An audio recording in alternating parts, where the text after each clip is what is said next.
Mabuhay Pilipinas! Maligayang pagbabalik dito sa aking channel, pero kung bago ka lang, pasuyo ng like and subscribe. Salamat agad. Magandang umaga kabayan, ngayong araw ng Sabado, October 26, 2024. Update lamang po tayo sa ating panahon. Kabayan, meron pa rin po tayong binabantayan na dalawang bagyo sa labas ng Philippine Area of Responsibility. Ito nga pong bagyong Christine ay tuluyan na pong lumabas ng PAR. Meron na po itong international name na Trami at ito po ay nasa severe tropical storm.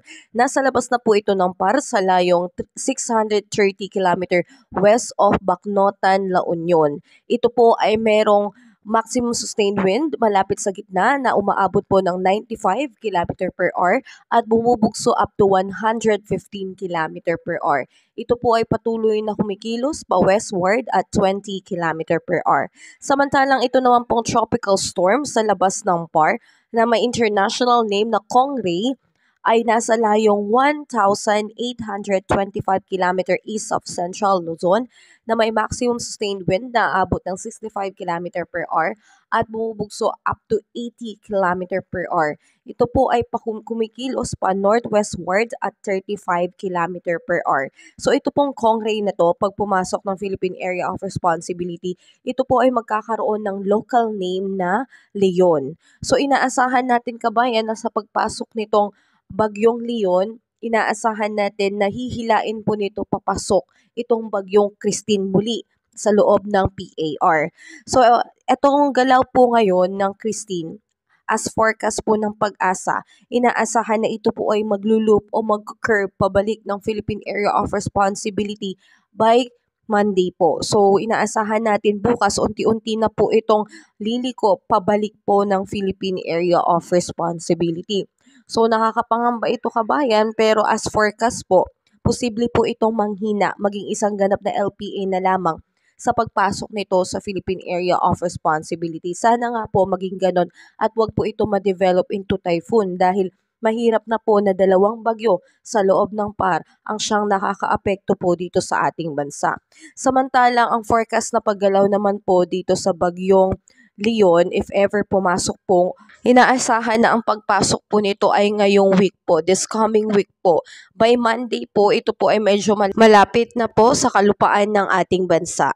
Pero ito po ay lilihis at lalabas din po ulit ng Philippine Area of Responsibility by Wednesday. Pero hindi naman po natin niro-rule out ang posibleng paglakas nitong bagyong Leon at lapit nito sa kalupaan ng ating bansa. So tayo po ay patuloy na mag-antabay kabayan.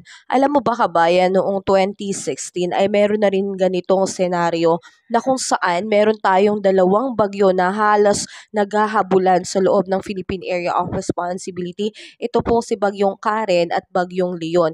At dahil sa matinding pinsalang iniwan nitong dalawang bagyo sa ating bansa, ito po ay tinanggal na sa listahan ng mga bagyo sa Pag-asa.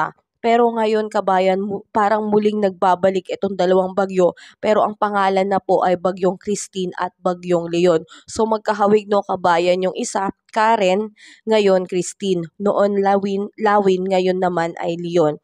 So ang difference is 2016 yung dati, ngayon 2024. So sana nga kabayan, itong bagyo na to ay wag mangyari katulad nung 2016 dahil kawawa po ang bansang Pilipinas kung mangyari man na magsabay itong malalakas na bagyo sa loob ng PAR. Sa ngayon kabayan, asahan pa rin po natin ang maulap na kalangitan at may kalat-kalat na pag-ulan at kulog at kidlat dito po sa may Occidental Mindoro at Palawan. Yan po ay dulot po ng trough nitong bagyong Christine.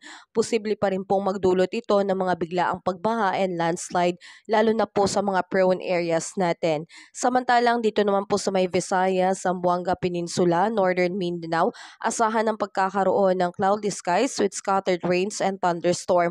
Epekto naman po yan itong southwesterly wind flow na pinapalakas po pinag-aibayo nitong bagyong Christine.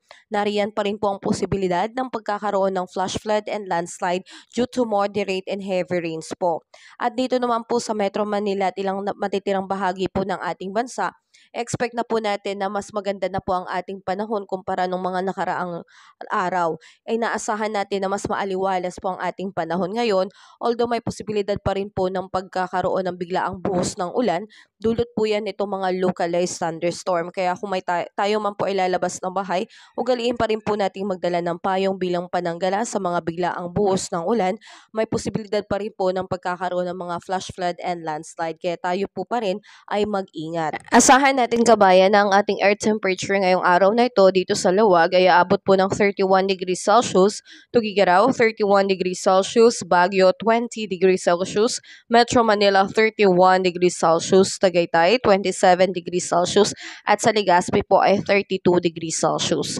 Sa may Calayas Island at Puerto Princesa, patuloy pa rin po maulan. Ang air temperature ay abot po ng 29-30 degrees Celsius, Iloilo 29 degrees Celsius, Tacloban, Cebu 30 degrees Celsius, Cagayan de Oro 33 degrees Celsius, Zamboanga 31 degrees Celsius at sa Davao po ay 34 degrees Celsius. Patuloy pa rin pong may nakataas na gale warning signal dito po sa west coast of Pangasinan kasama ang Bolinao, Bani, Agno, Burgos, Dasol at Infanta. Kaya hindi pa rin po natin pinapayagan ang ating mga mangingisda na pumalaot dahil ito po ay mapanganib. So ingat tayo palagi kabayan.